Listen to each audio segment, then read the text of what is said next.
Четврти ден од меморијалниот турнир во Виница во чест на загинатиот капетан Кирчо Димитриов. Надпреварувањето започна во недела на празникот Кирил и Методи, а веќе наредната недела ќе започне разигрувањето во турнирот. Од организацијата велат дека се задоволни од досегашното надпреварување. До сега гледаме навистина изворени надпревари. Екипите пред се дојдени да учествуваат со почит према загинатиот капетан, а од друга страна сите се борат за што подобар резултат. Сепак постои спортското надпреварување. Во глобала сум задоволен и од посетеноста и од учесниците на надпреварувањето.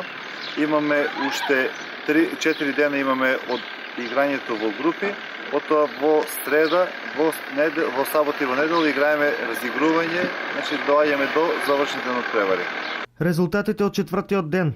Екипата на Арама ја совлада екипата на ФК Кочани со 4:1, Патриот Облешево 11:4 и капетан Кирчо Димитриов Македонија Подлог 4:2. Денес со почеток во 16 часот во спортската сала играат и останатите екипи. Инаку од секоја група веќе се издвојуваат и фаворити од овој турнир.